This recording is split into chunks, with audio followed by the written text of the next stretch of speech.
All right, what's going on, everybody? It is Bedlam Week. Jacob Tobey alongside former OSU safety Imade. What's going on, my brother? How you doing? What's up, my man? It's first time, right?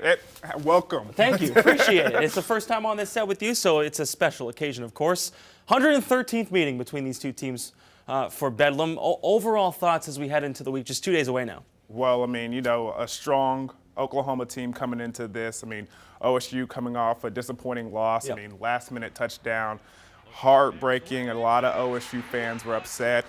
Not gonna lie, I was definitely one of them, kicking myself all throughout the weekend. Yep. But hopefully they can bounce back and have a strong performance versus OU, and hopefully OU can, take it easy on us a little bit. Just a little bit? Just a tad. So when you look at the way OSU's played, it's just been up and down, right? There's been moments where you say, hey, this team can actually be pretty good, and then they kind of take a downhill swing a little bit. So that's kind of perfect the way you say it. It's a lot of inconsistency throughout the year. A lot of inconsistency. I mean, one of the things that I've kind of been telling everybody this week is this team has kind of played up and down to their competition, okay? When you saw them go up against Kansas State not having too great of a year, they went over there, played down to their level. Kansas State beats them at home. Last week, kind of a perfect example of that. Yeah. They go up to Baylor, go up to Waco. They try to play up to their level, play down to their level, if I can say that correctly. And they go out there and take a L. So hopefully with OU being the team that they are right now, one of the perennials of the Big 12 football, they can play up to OU's level and maybe get a win out of this one. Against the defense in OU that's probably struggled this year. They've been up and down as well. Where do you see the skill players playing a factor in this game against OU? Well, I mean, there's going to have to be a number of things that get done to attack this, well, let's say the weaker unit of OU, okay? I mean, one of the things that I've focused on is on the outside, the cornerbacks, they play with a lot of cushion. I mean, this is the Big 12. You do have a lot of deep routes, but playing with a lot of cushion in zone defense, it could leave you a little weak and short-handed. So therefore, OSU is going to have to attack that basically. I mean, Justice Hill, they're going to have to get him the ball. I know everybody. That's the thing. Everyone calls for it. When Justice Hill gets 25, 30 carries, it's more or less a good outcome for the team. And that's the criticism of it. Everybody's clamoring for it, and but I don't think it should just be Justice Hill. Okay. I think as the running back group as a whole needs to touch the ball, not only just to get some success offensively and help this team win, but also on the other side of the football. You know this, OU can score a lot of points. Of course. This defense needs some help and needs to get some rest on the sideline. So running the football as a former defensive back, I would love to see the offense out there. Hey, run the football. Hey, give me some more time to get some Gatorade and some water on the sideline so I can rest my feet so I don't have to go out there and play 80, 70 snaps. If this OSU offense can run the football successfully and give this defense a little bit of a break, they can help them on the back end, especially in the fourth quarter. Is it safe to say that if it has to be Cornelius has to have a good game, Hill has to have a good game, Wallace has to have a good game, the defense has to play maybe the best they've played all season for OSU to get the win? Is it safe to say that? It has to be a near perfect game, right? I feel like we're asking a lot, but yes. Yeah, yes. I mean, that is a lot, but that's what it comes down to. I mean, especially what it seems like is you have to connect on the deep balls. This offense needs to connect on the deep balls, not only just to get the morale up and have some fun and excitement going through that offense, but also to loosen up that defense so they're not in the box loading it up so we can't run the football. Like I just mentioned, we need to run the football. One of the ways we got to help by doing that, throw the deep ball and connect with it. They've had some inconsistencies in that aspect as well. Wallace is doing a good job of going up and getting those contested balls, but they need to connect on the deep balls as well. I assume you did watch OU versus Texas Tech, correct? Yes, I did. So when Bowman goes out, it seemed like OU kind of slipped away there, and they took it away. If Bowman stays in the game, it could have been a different outcome. I'm not saying OU would lose, but it might have been a bit closer. If you're an OU fan, should that concern you going forward? I would be concerned. With the defense. Yeah, exactly. It's exactly what you're just saying. The defense is what is concerning because they have their top signal caller in there. It could be a whole different outlook on the game. A road game, prime time. I mean, Texas Tech was hitting. One of the things about Texas Tech is they throw the ball and they get it out of their hands very quickly. Doesn't allow any air for the defense. It doesn't allow the defensive line to get back there and hurry up the quarterback. So when he got out and they had to hold the ball a little bit and then play with some runs with Jet, it disturbed everything throughout that offense, and OU capitalized on that, especially offensively, put some points on the board and ran out of there with a win. I don't know if we should be, patting the backs of the defense. They're going to have to play a lot better this week because OSU can still score some points too. Remember this is still a top 10 offense in this country.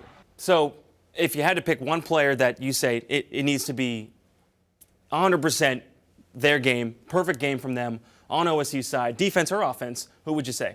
Well, I mean, I'm just going to go ahead and follow the lead of the whole segment and the guy who kind of put his foot on the map and said, "Let's make this a game." Justice Hill. You saw the Instagram. You saw the right? Instagram. Okay. I feel like that was something that OSU needed. I've always come from a background where my dad's always told me, don't talk, let your play do the talking. And you can tell Justice Hill is kind of that same caliber of player.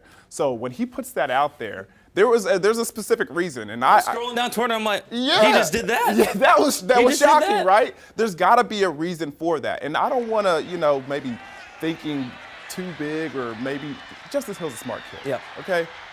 There's got to be a method to his madness. Now, you saw a couple of clips from when his teammates were talking about it. You saw the smile on their face. You saw that glimmer of hope in their eyes. That was a morale booster for them. On the other hand, this OU team.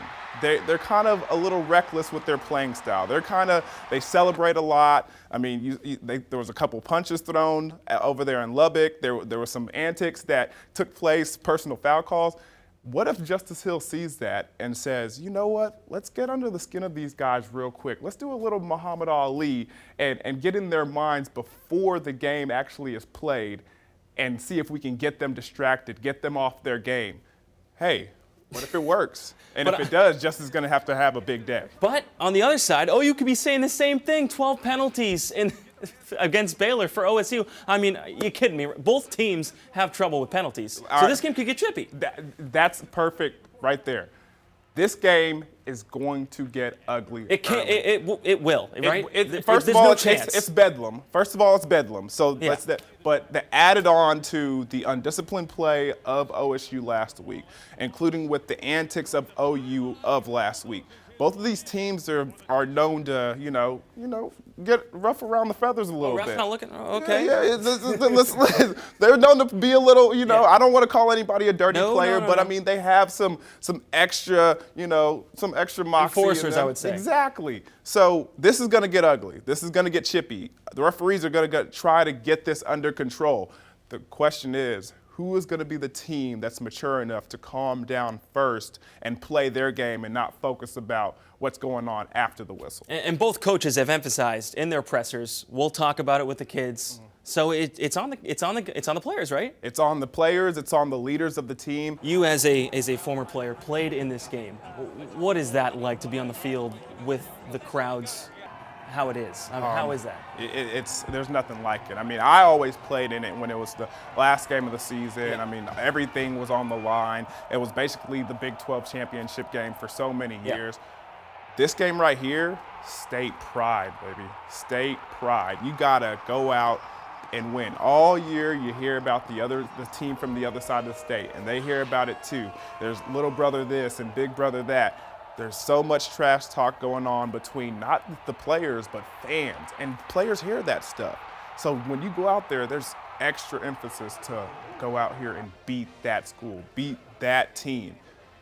Who gets it done on Saturday?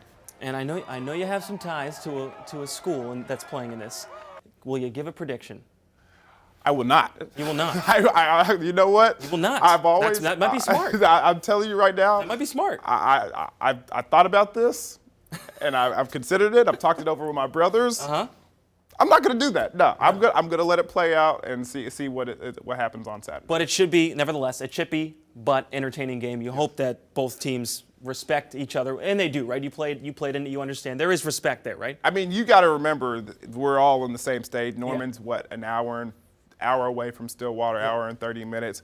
We hung out with those guys before. We go down to the city and we see each other and stuff. So there's some familiarity. But when you go between those white lines, No prisoners, baby. No prisoners. That's what former OSU safety Imade will say. He will not make a prediction. No. But it should be a fun game nevertheless, right? Have fun, guys. Have fun. All right, this is Imade. I'm Jacob Tobey. Thanks so much for watching.